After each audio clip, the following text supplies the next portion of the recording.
Hello once again, my friends. I have recorded this episode, I want to say 3 times now. And every time I do, I just don't like the way that it ends up, which is the wonderful bane of having a YouTube channel. So I decided to do something a little bit different. As you can see, I'm sitting down right now. And because of that, you actually can't see most of my D&D books, which means that probably all of my nerd cred is immediately gone if you can't see all of the wonderful RPG books that I have. Why would you trust anything that I have to say? But they're there. You can kind of see the bottoms of them, right there. There's my dice bag and my beautiful dice tray.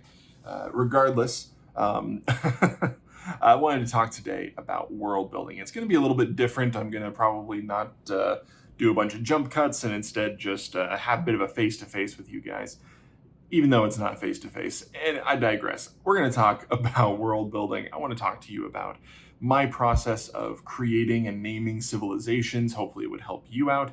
And also I want to just say that even if you aren't a dungeon master or a game master, maybe you're a storyteller, maybe you're an author or writer, or maybe you're just an avid enthusiast of building and creating worlds.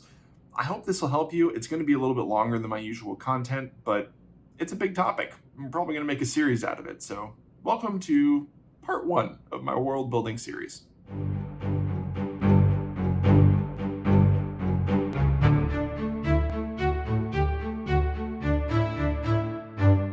All right, so now that we got the intro out of the way, I'm going to kind of just go off the cuff here, and I don't have my notes in front of me, and I just want to have a conversation, talk to you guys about how I create worlds. The very first thing I think we're going to go over is the importance of defining boundaries. You have to know the scope of the project you're working on. If you're working on a one-shot, you're probably going to be creating a lot less than if you are building out a novel or a series of novels or a planes hopping campaign for a group of level 20 adventurers. You don't have to prepare as much. You might even have the entirety of a one-shot contained within a tavern, or you might have a one-shot contained within a city. Very rarely is it going to jump all over the place if it's a one-shot. And if you need help with one-shots, I did make a video last week about that, and there's probably a little thing that just slid out over my head that you can click on. It'll open up in a new tab, and you can check out that video afterwards. However, I want to talk again about boundaries. There is a box that you should create, and you should stick yourself inside of that box and don't go out of it. I'm talking about thinking inside the box. I know you're probably thinking I'm crazy right now. John, what do you mean think inside the box? Everyone always tells us to think outside the box. If I don't think outside the box, I'm not being creative and everything I do is trash. Oh God. No. Thinking outside the box is trash. And here is why I say that. I know it's a hot take, Why would you say something so controversial yet so brave? Thinking outside the box. How many times have you been in a meeting at work and someone says, we have this problem, we haven't been able to solve it. First of all, call Vanilla Ice, because if you have a problem, he will solve it for you. Trust me, I know the guy. So what you want to do in this situation is yell out, we need to think outside the box. Be creative, right? It's synonymous with creativity, thinking outside the box, because that's where you get all these creative ideas, right? When you think outside of the normal.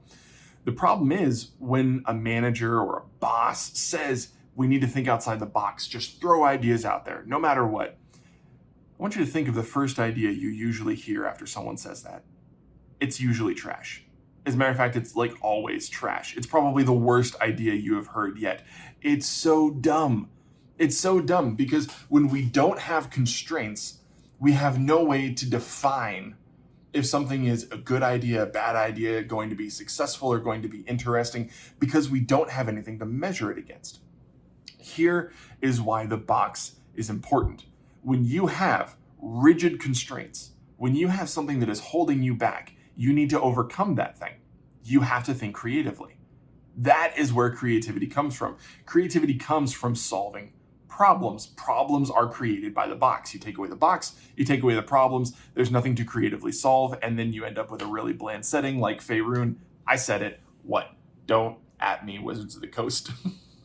I have like 35 subscribers. Wizards of the Coast is not going to be adding me anytime soon. Anyway, let's say, for example, let me give you an example of thinking inside the box.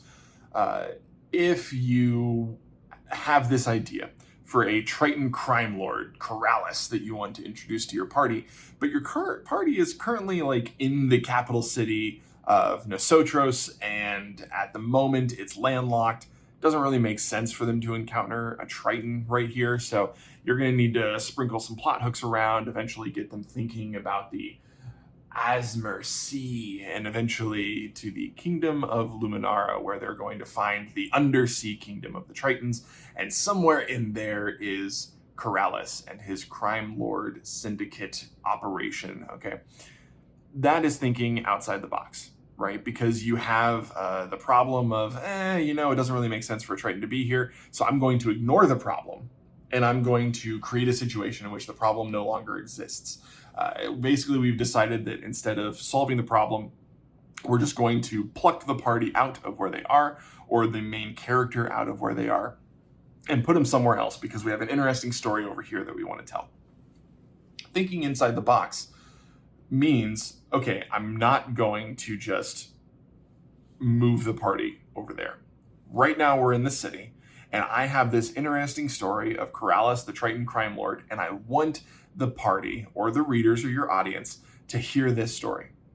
How can I do that without taking them to the Undersea Kingdom? That's an interesting question. How do you do that? How do you make it interesting? Maybe this is the only Triton in the city. What is he doing there? Why did he leave his homeland? Why did he decide to set up shop in this city? Do people even recognize him, or does he disguise his appearance? Maybe your party doesn't even know he's a Triton for a while. How does his lineage affect the way that he runs the organization? Now, there's nothing wrong with having this amazing set piece of Luminara that you want to send your party to so that they can enjoy and experience an underwater kingdom. It also gives you an opportunity to use all of the water-based monsters that are in the monster manual. So, fair warning to players out there, if your DM ever finds a way to get you guys a boat, be very wary, because there's a few dozen creatures that he never gets to use that they are very, very, very excited to use against you. Trust me, I know. I've done this a lot. Anyway, you can solve these problems in a creative way by just giving your players the story of the Triton there in the city. And then instead of saying, it doesn't make any sense, you have the opportunity to make it make sense. And while you make it make sense, you're creating a really fabulous story. I'm going to go ahead and move on. The second point is you want to make sure that you understand the difference between a place and a setting. Okay, a place is a physical location. That's it. A place is a physical location. Okay, Rivendell in Middle Earth, that's a place.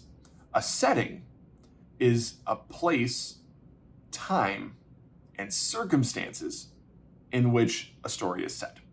So, a place is part of a setting, but a setting is more than just a place. So Rivendell is not a setting. Rivendell is a place. However, Rivendell, on December 18th, the council has gathered to decide what to do with the newly unearthed and discovered One Ring, leading to the formation of the Fellowship. That is a setting. You have time, you have place, you have circumstances. All right, you have those three things, and that creates a setting. The reason that creates a setting is because it introduces conflict into the story. Conflict doesn't have to just be combat.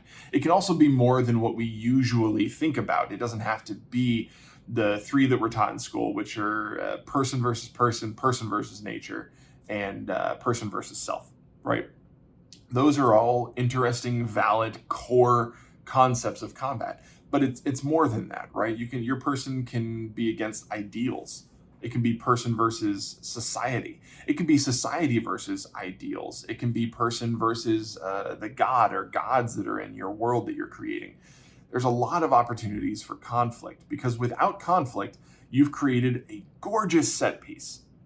But by introducing conflict, you take that set piece, it moves from the background to the foreground, where your players, your readers, and your audience are. So don't be afraid of conflict. Conflict is what makes things come alive. And now, at about the 10-minute mark here, we are going to talk about civilizations, creating them, naming them, and also placing them on a map. I've created a few maps in my time. I love creating maps for campaigns that I'm running. I love creating them for books that I'm writing. And so what I found is that every time you create a map, you get a little bit better than the last time. The first map I ever created, I didn't even plan this, but it's sitting over here, is right here. This is the first map I ever made. It looks super cool, I'm sure. Except for all of the glare because it's got a glossy finish on it, so you probably couldn't see very well, plus I was shaking it. But this map is the Southern Kingdoms. It had like 11 different nations on it. It was okay. It worked. It served its purpose. But I've learned a lot since the creation of that map many, many years ago. There's a few things that you guys should know when you're creating civilizations and you want them to be engaging and interesting, realistic. The first thing that I would say is when you're creating a civilization, you need to decide what is the predominant race going to be. If it's several races, that's great. That can be a thing in and of itself. But if there's a predominant race, you can then decide what is the culture going to be like. When I create a world, and I populate it with civilizations, I like to have those civilizations mirror, not identically, but mirror the flavor of real world cultures. A perfect example of this in the campaign book that I'm writing right now, there is an island nation of Tarif. Tarif is an Orcish nation, and in this campaign, orcs are based on the Arabian Peninsula. So the nation is called Tarif. There's the capital city is Mu'ali. There's Al-Samut, Al-Farzad, Habshara, and Medif. Those are all town, cities, and villages. How did I name those things, right? So often a question I get asked is, how do you name things when you're making fantasy work? Once you've started with the race and then you've built a culture around it and you're mirroring that culture off of something that already exists in the real world, naming things actually gets really easy. Because if you want to make good civilizations and maps, you should just study civilizations and maps. That's the best advice I can give you. Learn how in the real world we name things. We tend to name things geographically and historically. So we look at the names of the people that settled those places, and their last names can become the names of cities and towns and villages that will eventually grow to capitals and states and regions, right? When you are placing a city or a village or something, think about the history of that location.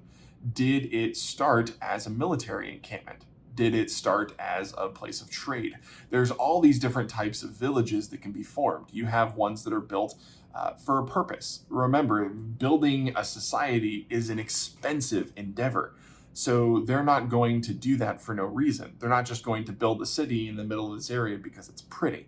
Okay, so when you're building out your map and your civilization, you want the location of those places to make sense, and you want them to have a purpose. This is why in a lot of campaign setting books that Wizards of the Coast releases, you'll see that they'll list what their major exports are.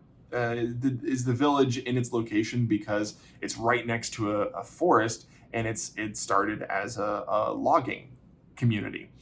Is it built into the base of a mountain and it's a mining community? Is it centered on a river that cuts through the entire length of the nation and it might be a center for trade?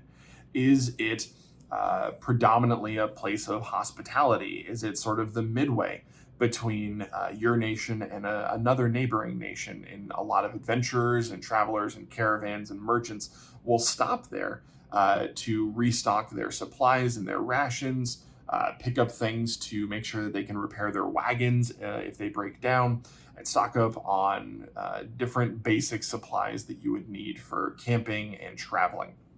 There's a lot of different types of cities and villages that will form around these different ideas, and they're usually named after the people that settled them. And so if we go back to the example that I gave of the island nation of Tarif, I have a town there called Medif.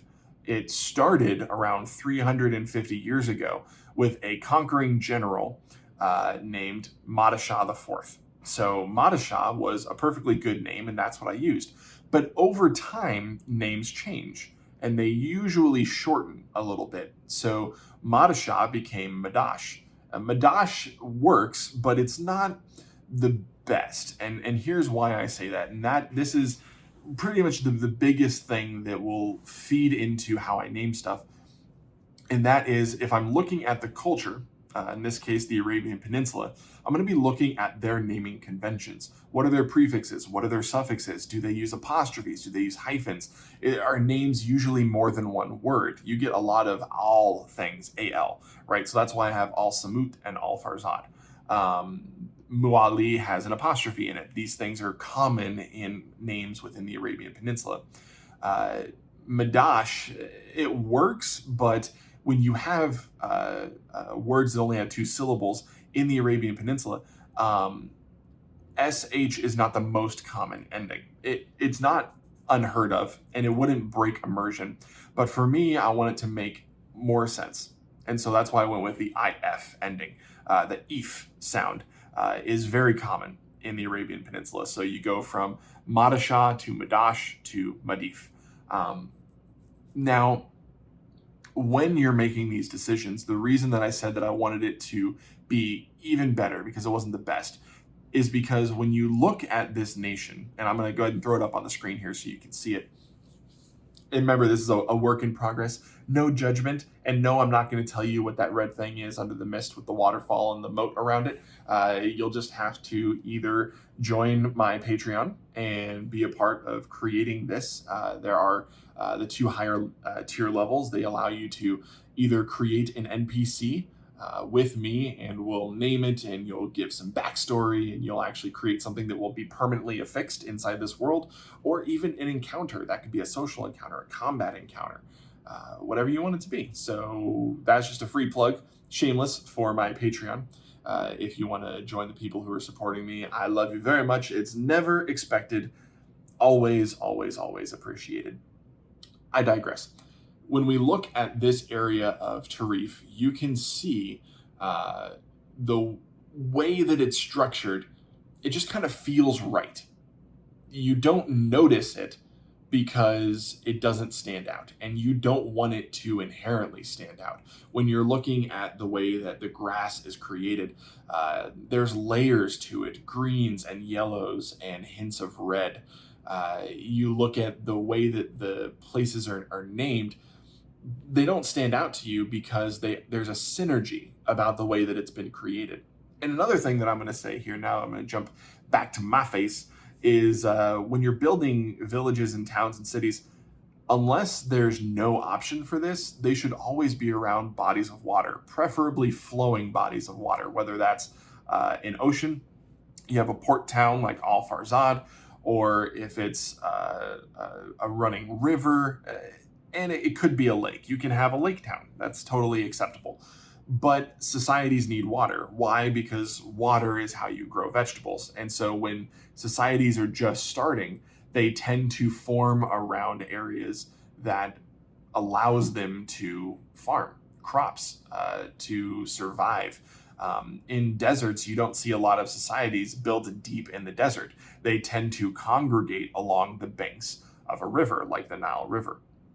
So when you're creating a civilization, the tips that I have for creating and naming and placing locations, you want to always know what the history of the village or city or town is. Why was it created? Because it was created for a purpose. And if you want to create something that is compelling and realistic and engaging, it has to be created for a purpose. Second, what is the predominant race in the country that you are creating? In this case, Tarif, the predominant race is Orcish. Okay, and do you want to base it on a real world culture or area? So in my case, yes, and I decided the Orcish nation was going to be based on the Arabian Peninsula. There's an elven kingdom in the world that I'm creating, and that is much more high fantasy. It's not really built on anything based here in the real world. It's more of just classic fantasy. I like to mix both, because if all you have is classic fantasy, everything is exactly what people expect, then it's, it is what it is, right? When people think of orcs, they think of one of two things. They think of Lord of the Rings, or they think of World of Warcraft. Now that I've said that, someone in the comment is going to say, well, I thought of XYZ. But when you think of Lord of the Rings, in that case, in the movies, orcs were basically just cannon fodder for the good guys. In the books, there's a little bit more fleshed out society-wise, but for the most part, just very one-sided. This is how they are. I like to break those types whenever possible. So for example, going with the Arabian Peninsula, they have accents. They don't carry themselves like just a simple warring tribe that's constantly bickering and arguing, right? It's going to be kind of like what you would see in World of Warcraft or Grimmar. Those areas are going to be very familiar. However, there's that flavor of being more than just that. Having the accents, having the relationships that are built between the tribes is what makes it interesting. It's what takes it out of just being a place and turns it into a setting. So when you're creating a world and you're deciding all of these things, one of the hardest things to do is to name stuff. And again, just look, if you're basing it on a real life culture, look at how those cultures name things and then see if you can mirror that. Again, names are usually based on people. They change over time. And then ultimately just tinker with it until you like it and until it fits the idea that you have. Once you have a naming convention, stick to it. Don't deviate unless you do it intentionally for a reason and it's supposed to stick out like a sore thumb and there is a reason for it. Otherwise, do not deviate, do not pass go, do not collect $200. It wouldn't make sense if the Orcish island nation of Tarif had a city named Muali, and then it had another city named Romania, okay?